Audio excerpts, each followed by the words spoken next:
Good morning, welcome back to my YouTube channel Verma queens vlogs. तो guys ये है मेरी नंद की शादी का पार्ट 2, जिसमें मैं आप लोगों को एक्सप्लेन करूंगी क्योंकि इतनी सारी रस्में हैं और किसी के यहाँ ये सब होता है, किसी के यहाँ पे नहीं होता। तो कुछ लोग को समझ में आएगा, कुछ लोगों को समझ में नहीं आएगा।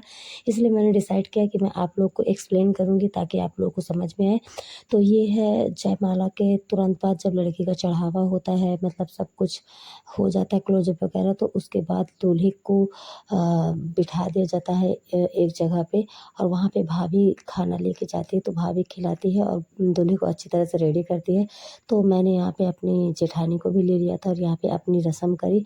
और मैं ये सब कुछ पहली बार कर रही हूँ तो मुझे पता भी नहीं था, तो मैं सबसे पूछ पूछ के कर रही थी। और दूसरी बात, मेरी तबीयत भी ठीक नहीं थी, फिर भी मुझे रस्में जो है मेरी वो करनी थी, क्योंकि कन्यादान मेरी मामी जी ले रही थी, लेकिन भाभी का जो रस्म होता है तो वो मुझे ही करनी थी। इसलिए मैंने सारी रस्में करी तबीयत ख़राब होने के बावजूद। और आगे भी आप लोगों को दिखाऊंगी कि मुझे कैसे रस्म करनी पड़ी, क्योंकि मैं बैठ बिल्कुल भी नहीं पा रही थी। तो चलिए आप लोग अभी ये वाली रस्म एंजॉय कीजिए, इसके बाद मैं आप लोगों को आगे एक्सप्लेन कर दूँ।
यहाँ पे मेरी नंद को मेरी बहन रेडी कर रही थी येलो साड़ी में, जिससे अब पूरी शादी होगी। तो यहाँ पे रेडी होके तुरंत वो मंडप पे बैठ गई थी। आधी शादी हो रही थी, मैंने कैमरे किसी को दे दिया था, तो मोबाइल नहीं गिराना, मेरे भतीजे ने शूट किया था। तो यहाँ पे आप लोग देख सकते हैं मंडप पे बैठे हुए हैं।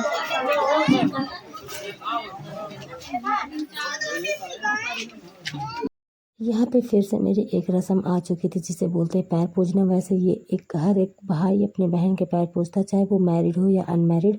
मैरिड जोड़े में जाते हैं और अनमैरिड सिंगल। तो हम दोनों यहाँ पे पैर पूजने के लिए रेडी हो गए थे, और जिनको मैंने वीडियो बनाने के लिए दिया था तो उन्होंने हॉरिजॉन्टल में नहीं बनाया मेरा वीडियो। तो जैसा भी है, यादों के लिए इतना ही काफ़ी है। तो यहाँ पे मैं वेट कर रही थी गद्दा लाने के लिए, क्योंकि मैं ज़मीन में नहीं बैठ पाती। तो यहाँ पे मेरे देवर जी ने गद्दा ला के दे दिया था, जिसमें मैं कंफर्टेबल होके बैठ के आराम से अपनी रस्म अदा कर सकूँ। तो हम दोनों ने रस्म अदा करी। ओ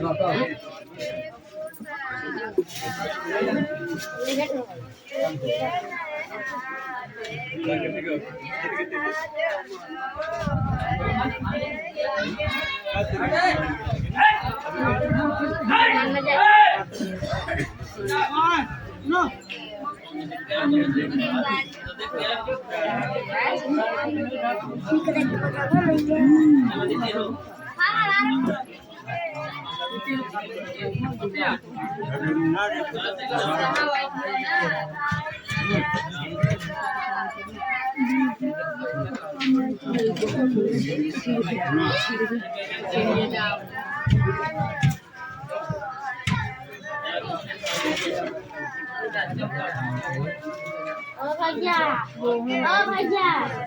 खाए दे देख ले यार, हम लोग तो ना दे होई के ये देख हां देख ये ना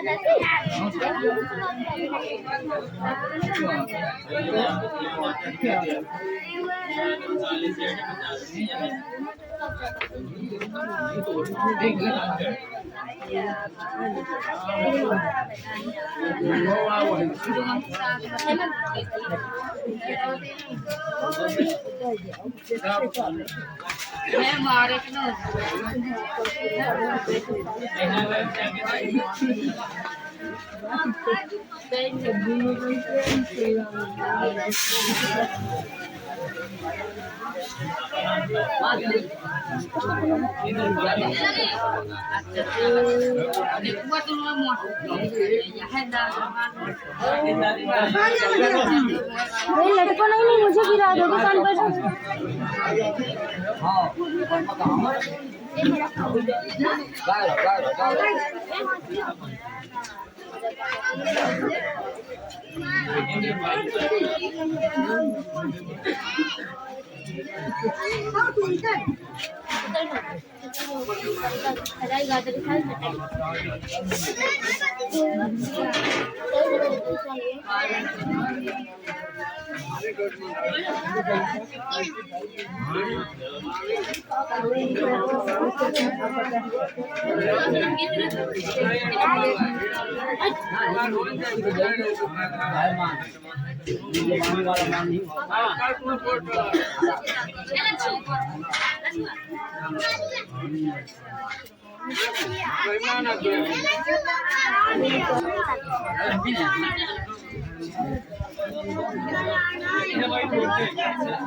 ये हमारे यहाँ की वो रस्म है जिसमें दूल्हा जो भी डिमांड करता है ना वो दूल्हे को मिलता है। कभी कभी ऐसा होता है कि नहीं भी मिलता, जिनकी हैसियत नहीं होती, और कभी कभी उम्मीद से ज़्यादा मिल जाता है। लेकिन हमारे यहाँ पे कुछ उल्टा था। मेरे नंदोई जी ने कुछ भी डिमांड नहीं करी और हमारे पास कुछ देने के लिए था भी नहीं, इसलिए मुझे बहुत बुरा भी लग रहा था और मैं बहुत ज़्यादा रो रही थी। उन्होंने सिर्फ इतना बोला था कि मेरी सरहज को बुला दो और मैं खाना खा लूँगा, और ये मेरी रस्म ही होती है, मुझे ही उन्हें खाना खिलाना होता है। लेकिन मेरी तबीयत ख़राब थी तो मैं बार बार अपने रूम पर जाके लेट जा रही थी, तो वहाँ से मुझे इन्होंने स्पेशली बुलाया तो मैं यहाँ पर आई, और उन्हें सच में मैंने 2 दिन वाला खाना खिलाया और बहुत ही प्रेम से उन्होंने खा लिया और अपने महान होने का परिचय भी दिया। तो इससे बहुत खुशी हुई मुझे देखकर कि अगर ऐसा ही दामाद हर बाप भाई के नसीब में होना, तो किसी भी बाप को और किसी भी भाई को अपनी बहन या बेटी बोझ नहीं लगेगी। ये रस्म होने के बाद 3-4 रस्में और बची थी, तो वो सारी अदा की जाती है। फिर होती है विदाई। विदाई का वीडियो इतना खतरनाक है कि शायद आपकी आंखों में भी आंसू आ जाए, तो दिल थाम के देखना।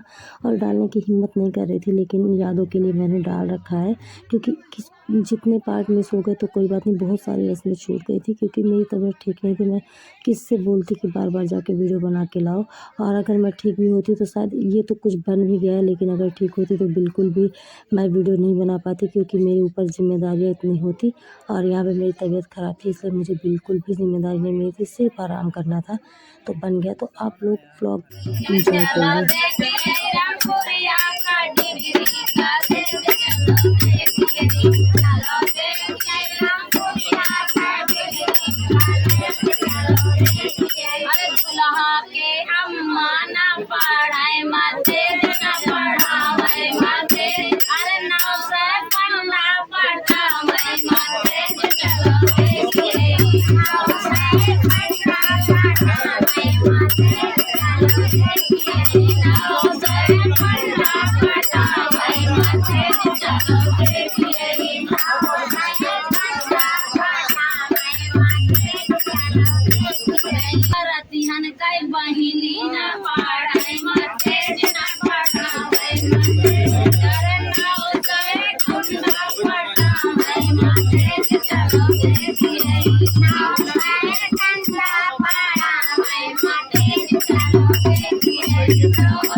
डिग्री कॉलेज चलो देखिए, चलो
विदाई होने के बाद माई सिराने की रस्म अदा कर दी गई।